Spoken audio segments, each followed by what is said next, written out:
They say when you buy a house for a price that's too good to be true, it usually is.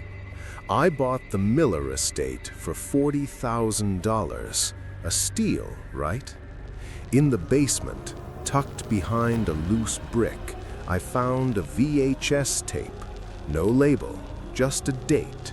October 14th, 1994. I played it. It wasn't a movie. It was a list of instructions for the person living in this house. There were 10 rules.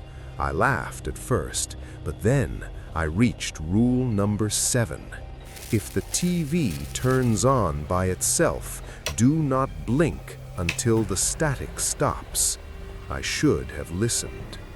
My name is Elias. I'm a writer, so I like the quiet. The Miller estate was perfect for that. It's located 10 miles away from the nearest neighbor in the outskirts of Oregon.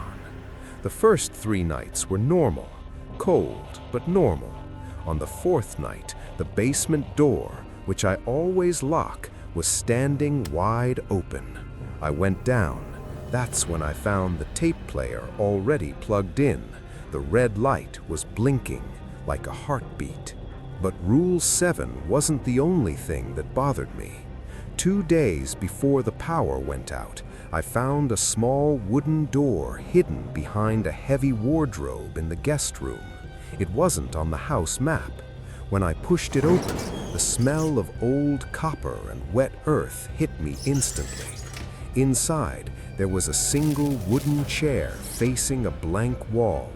And on that wall, someone had carved a name over and over again. My name, Elias. I felt my stomach drop. The man on the VHS tape had mentioned Rule 3. Do not enter the rooms that weren't there when you bought the house. I had already broken it. As I turned to leave, the door slammed shut on its own. I heard a wet, scratching sound coming from under the chair, like something with long fingernails was trying to pull itself out of the floorboards. I ran back to the basement, deeper than before, into a crawl space behind the furnace. There, I found a pile of old Polaroid photos. They were all taken in this house. In every photo, there was a blurry shape in the background, standing in the shadows of the hallways. Sometimes in the kitchen, sometimes right behind the person taking the picture.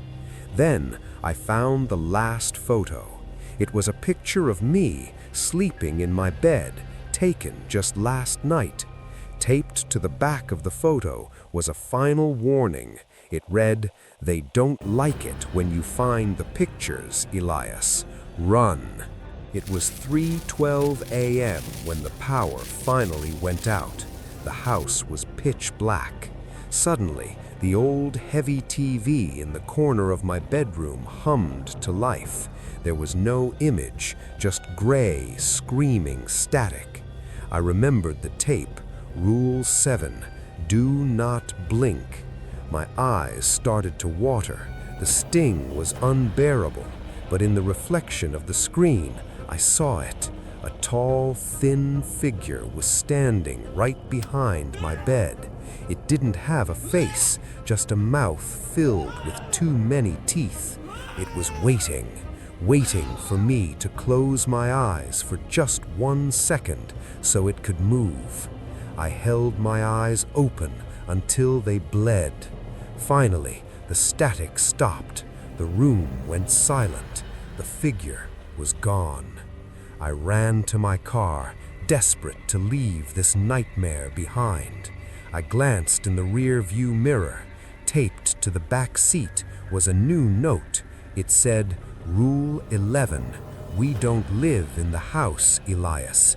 We live in your shadow. Thank you for letting us out.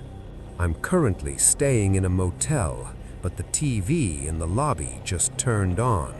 If you're watching this and your screen starts to flicker, whatever you do, don't blink. What would you do if you found these rules in your house?